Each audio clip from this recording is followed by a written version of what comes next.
First of all, David, thank you so much for doing this interview. I find it sort of great that 3 minutes ago you were writing music, and after this is done, you'll be right back. 3 minutes after you leave, I will be writing music. That's pretty exciting. Yeah. So what was the inspiration behind this, what I really think is truly magical piece of music? This piece, Little Eye, that you arranged, comes from a series of pieces I did a long time ago called Child. And the whole point of this piece was to look back at things that happened in my life, the kind of music I liked, the kind of experiences I had when I was growing up that made me interested in the kind of music I like. You know, I like lots of different kinds of music, I write different kinds of music, but there's a strain in my music of things which don't do too much, which are not that active, which are kind of dull, which stay in one place, which sort of, you know, microscopically examine things over and over again. And I was sort of curious, how did I end up liking that, you know?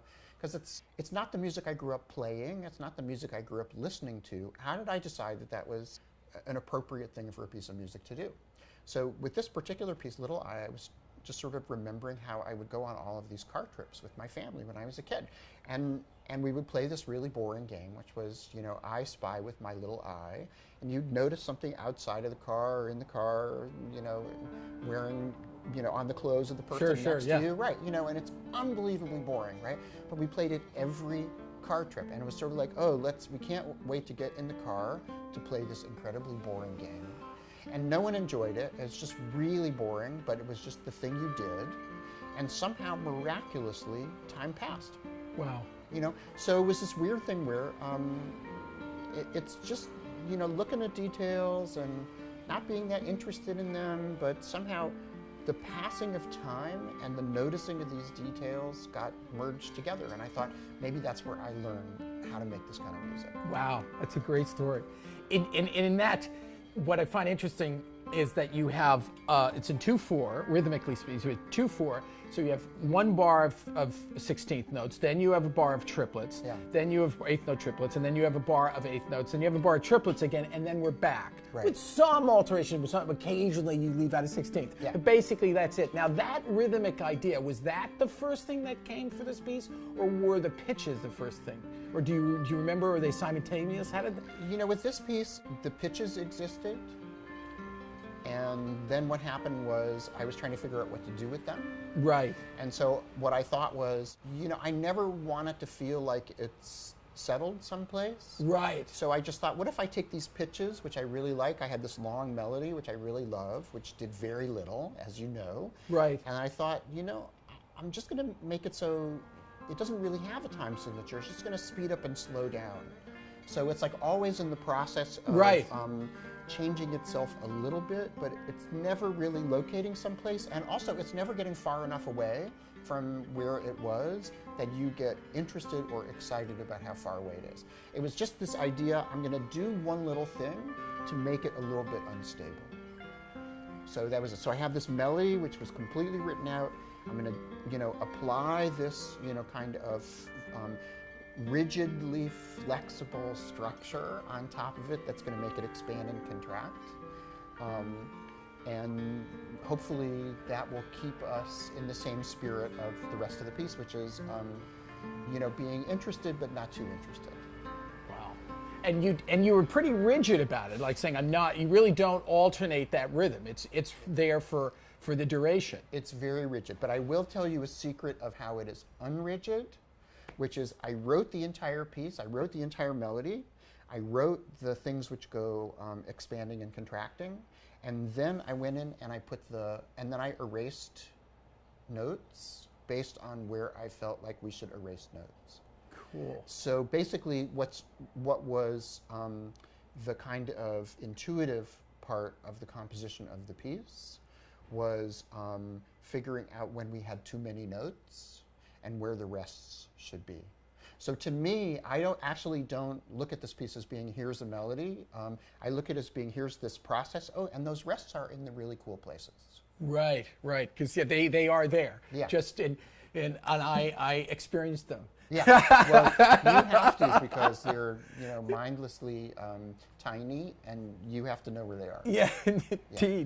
Now, the instrumentation is, I got to bring up the break drums. Right. which I can't thank you enough. First of all, for writing such a gorgeous piece and allowing me to play it. That's already huge. But then I got to make my break drum debut, which is enormous. But what was the inspiration behind the break drums? Because you have this gorgeous melody and then this odd sound, scraping, which I now love. But at first you think, I why? love this sound. I've been trying to get a break drum in every piece I write, for the last 20 years. And I mean, break drums, of course, John Cage used them, Lou Harrison used them. They're kind of a staple of, the American junk percussion tradition. And I first used them probably, in my work with Steve Schick, in the late 80s or early 90s or whatever, And since then, I just fell in love with them, and I just thought, this sound is so beautiful. You scrape them, and the imperfections of the metal mean that it's impossible to get a really clear tone. And what you get instead is this kind of oddly human and painful frustration about not being able to make something that sounds continuous. And so it just seemed heartbreaking to me, and it was this weird combination of dirt and emotion. I love the sound, I love it. So when I had this idea to make this piece, I thought, I have this beautiful thing, and I don't want it to be seen as being beautiful. I don't want people to go, oh, that's the most beautiful melody ever written. I really want it to be, that's the passing of time. So I needed something that would be kind of monolithic, that would last from start to finish. And I just thought, I'm just going to have these break drums go through from start to finish. And they end the piece. And they end the piece, that's right. So they go longer than the melody does. Right. Yeah. When I set out to arrange this, you sent me the music, and I was so delighted. I mean, oh my God, it's just, guitar. I was like, are you kidding? And then I said, beautiful, yeah. And your arrangement is so beautiful, well, I have to say. It's so gorgeous. Thank you so much. I mean, obviously, I'm thrilled to hear that. Yeah. But the other thing that was so interesting to me was, like, we just talked about the rigidity of the rhythm, and I was so pleased that you were so generous in saying, listen, make it a guitar piece, do what you want, and to the point of, so even where I can sustain and saying, e glissandi, remember I wrote you, do you think I could, because these are things that other composers really feel very strong. So articulation, color, voice leading, all of these things you allowed me to, I would say, go to town. Right. And I had, the more I went into it, I just was so overwhelmed with the beauty of it, because it lays so well on the guitar, sort of an A minor. Then you introduce other pitches, which I love to talk about. But do you do that in other pieces and allow that kind of liberty for performers? Do you really allow them to have? I think it's interesting, what a composer's relationship to a performer is really, kind of very personal and very interesting, and of course it changes from person to person. And to me, I look at these pieces as being invitations to other people to collaborate. So there are things which I need that I'm really fussy about. Could you say what they are? Yeah, I need these notes to be there. I need those rests to be there. I need certain things to happen in these pieces. I need the break drums to be there. There's certain things that I'm fussy about. But the rest of it is, in a way, it's more fun for me and more human for me to say, I've said what I need, and I am posing it now as a problem to you to add what you need. So that I always try to leave like a parameter, not always, but often I try to leave a parameter open, or make a kind of curious description of how a piece should be interpreted, because I feel that then the performer has room to add something that only he or she can add. So that then I get the benefit of your incredible musicality and your commitment and your years of experience and your love. Right. So so this piece, I think the instruction yes, go ahead. in this piece is something like, as if you are singing to yourself. Yes, as if the cello is singing to itself. That's right, the cello piece originally, and it says, as if you are singing to yourself. Which was so liberating, because we often talk about, well, as a composer, what should we write to help the player? Right. in any manner to be more expressive. And that was so freeing. When you said that, it was such a great image. You know, your use of the language was beautiful. Well, we have all imagery. these great Italian terms Yes. that describe the things we know. Right. You know, but if you're actually trying to get something we don't know yet, you know, the Italian doesn't exist yet Yeah. for that, really, or at least it doesn't exist that same way. So I always find that if you can make the instruction for the music not technical, but make it psychological, then the player has to go someplace inside himself or herself to answer it, and will give you a more committed and deeper and more meaningful response, I think. And do those terms occur to you after the process, during, all different times? All different times. You Yeah. know? I mean, sometimes you have at least for me, sometimes I write something and I think it's completely set, and then I go, you know, actually, it's not set. Actually, there are other ways that someone could interpret this, and maybe I should invite it, or maybe I should put in something that makes it clear I'm not inviting it. You know, I should be specific. You know, I need to be as specific as I can be to get the result I need. Right. And sometimes what I really am doing is making something which I want to be personal to you.